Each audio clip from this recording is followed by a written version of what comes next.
It was the bitter chill of December 31, 1944, a New Year's Eve no one would celebrate. High above the frostbitten skies of northern Germany, 2nd Lieutenant Glenn Rojohn gripped the controls of his battle-scarred B-17 flying fortress, the Little Skipper. Beside him sat his steadfast co-pilot, 2nd Lieutenant William "Bill" Leek, their faces etched with the grim resolve of men who knew the odds. Their mission, a perilous plunge into the heart of the Reich to pulverize the oil refineries at Hamburg, the lifeblood of Hitler's war machine. But as their formation of silver giants droned toward the target, the Luftwaffe's wrath awaited like a storm of iron hail. Flak erupted from the earth below, a black, churning cauldron of exploding shells that clawed at the bombers with demonic fury. Rojohn and Leek watched in helpless horror as sister ships ahead blossomed into fireballs, tumbling from the sky in fiery spirals. Wingmen vanished in plumes of smoke and shrapnel, their crews' fates sealed in an instant. B-17 after B-17. Gone, Leek muttered, his voice a hollow echo over the roar of engines. Yet duty demanded focus. When the smoke markers bloomed over the docks, a ghostly signal amid the chaos, Rojohn's squadron, those still aloft, flung open their cavernous bomb bays. Bombardier, confirm when away. Rojohn barked into the intercom. Sergeant James Shirley, strapped into his Norden sight, replied with steady grit, bombs away. A cascade of 500-pound demons rained from the Little Skipper's belly, hurtling toward the inferno below.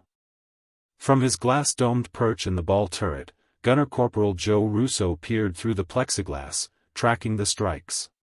"Russo, how's the view?" Rojohn called. "Right on target, sir, dead center." The words were a fleeting triumph, drowned by the thickening flak that now battered the formation like a blacksmith's hammer on an anvil. Disaster struck without mercy.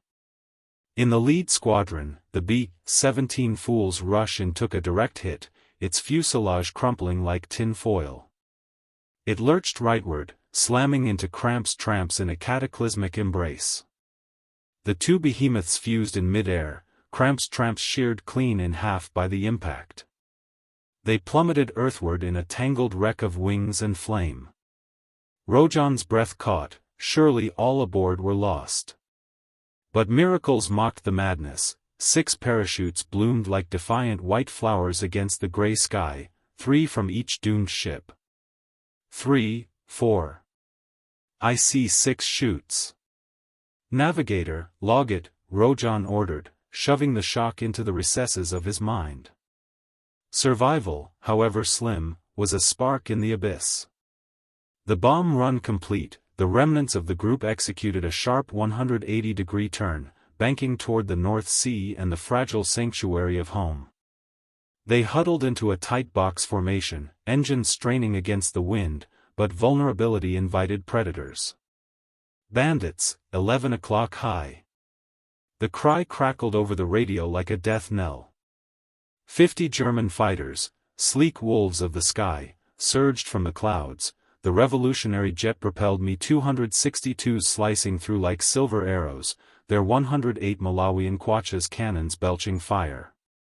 One streaked overhead, guns blazing through the line before vanishing in a wide arc, its contrails shimmering like taunts in the weak winter sun. Too swift for the gunner's .50 calibers to track, it was a ghost, gone before the echoes faded.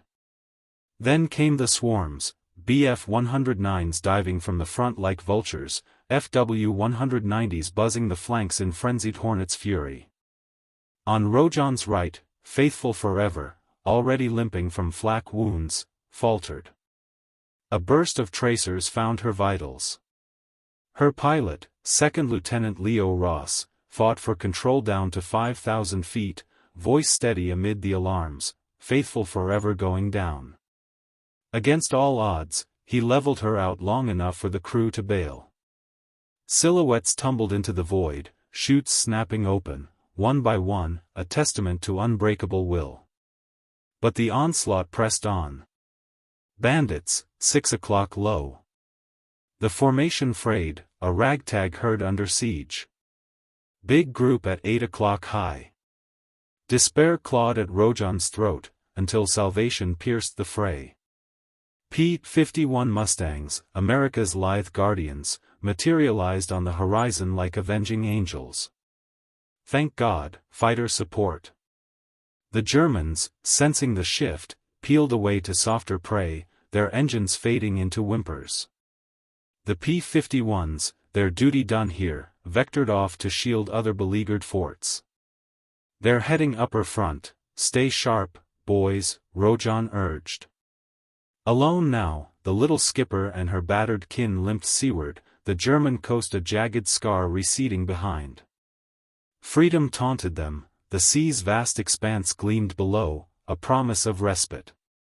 Turbulence battered the planes like invisible fists, shattering their fragile formation. Then, the dread call, bandits, 11 o'clock. Followed by another, bandits, 1 o'clock high. A fresh wolf pack, Bf-109s from Bremen and Oldenburg bases, barreled in, exploiting the chaos. Planes drifted apart, engines coughing oil and flame, carving lethal gaps for the attackers. 9 o'clock, too many of them. A 109 strafed the lead ship, 9 lives, bullets shredding the cockpit. Pilots McNabb and Vaughn slumped lifeless over their yokes, the fortress ghosting onward, engines thrumming blindly. Rojohn surged forward to plug the hole, the little skipper nosing into position. Crew, anyone spot McNabb? 9 lives, where the hell are you? No answer. Unseen by its crew, 9 lives climbed erratically, her dead hands frozen on the controls in an upward climb. From his neighboring B-17, Captain Ethan Porter watched the nightmare unfold, 2 Titans on a collision course. McNabb. Look out, you're gonna hit.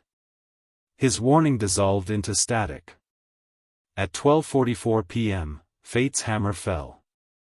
An apocalyptic jolt hurled Rojohn skyward, his hand flung from the throttles. Leek's knees smashed the column. What in God's name? Rojohn gasped. Systems flickered, control slipped like sand. Pilot to crew, what hit us? Top turret, waist, report. Peering left and aft, Rojohn's blood ran cold. 9 lives, she's impaled us. The lead ship's nose had gouged through the little skipper's aluminum belly, fusing the giants in a grotesque piggyback, 8 engines snarling in unholy unison, a double-decker abomination plummeting at 15,000 feet. In 9 lives ball turret, Staff Sergeant Edward Woodall Jr. clawed free from a blizzard of shards, his world a wreckage of sparks and screams. Power dead, he cranked his guns downward by hand, the lever groaning like a soul in torment, then crawled into the fuselage, a labyrinth of twisted steel. Below, Corporal Joe Russo's turret protruded like a severed limb, clamped by the crash.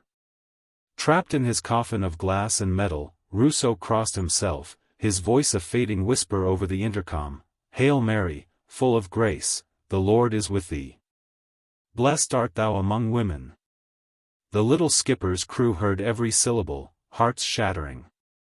Leek, tears stinging, unplugged his helmet. Bill. Snap out of it, give the man his peace, Rojohn urged. I couldn't help him, Leek confessed later. It felt like stealing his solitude in the end.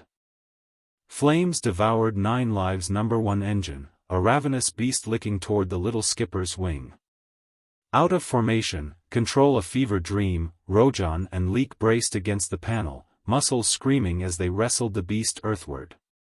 Come on, level out. Rojohn gunned the radials, rocking the fused mass like a deranged cradle. No dice. Shut M down, idle and turn, Bill. Seas suicide, we bail over land. Idle the engines they did, and in a feat of raw airmanship that defied the gods of gravity, they coaxed the monstrosity into a lumbering arc, its turning, coast in sight. Elation warred with terror as the German shore loomed, flak guns awakening like vengeful dragons. Heat seared through the skin of the plane, Rojohn felt it blister his cheek. Then the ammo cooked off, .50 caliber rounds detonating in pyrotechnic frenzy, tracers arcing wildly like accusatory fingers. The pilots locked eyes, a silent pact forged in fire. Almost over land, bail from the tail, crew. Through the flames if you must. In the waist, gunners Elkin, Neuhaus, and little Claude at Rousseau's turret, prayers mingling with curses. It won't budge, no way out for him, Elkin wept later. With a final, gut-wrenching glance at Rousseau's shadowed form, still murmuring his litany, they leaped into the inferno, chutes blooming behind. On Wangerooge Island, Wehrmacht gunners gaped at the spectacle, an 8-engined Leviathan, wreathed in smoke, hurtling doomward. A captain raised a hand, cease fire. Those souls are beyond saving. Impact neared. Bill, jump. Last chance. Rojohn pleaded. Leek refused, his strength the anchor. I'm with you, Glenn. Rousseau, mercifully blind to the rush of earth, never saw the end. Hold her straight, sweet Jesus, deliver us from evil. The pilots' voices rose in a final chorus. 9 lives shattered on a dune, hurling the little skipper skyward in a cataclysmic vault. She belly-flopped back, left wing carving through a wooden shack, fuselage splitting like a cracked eggshell. The nose skidded, gouging furrows, until momentum surrendered. Silence crashed down heavier than the impact. In the wreckage, Rojohn and Leek stirred, alive, impossibly.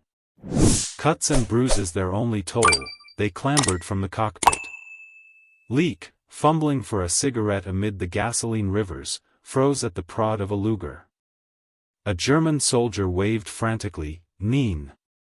You'll ignite us all, you fool." Captured, but breathing. Their heroism birthed survival, 6 from the little skipper, 4 from 9 lives, 10 souls plucked from oblivion, thanks to Rojohn and Leek's unyielding bond. Rojohn, ever humble, pinned his distinguished flying cross with quiet grace. "Bill's the reason I'm here," he'd say. "Fairness demands it." For the full tapestry of valor and heartbreak, dive into Cyndi Rojohn's meticulously researched masterpiece, The Piggyback Flight, a pilot's journey, a chronicle that honors the unbreakable human spirit. That tale of locked fates will chill your bones, but brace for another World War II whisper from the grave, the B-17 tail gunner who plunged 20,000 feet without a parachute, and lived to tell. Click the link and witness the footage, it's the stuff of legends reborn.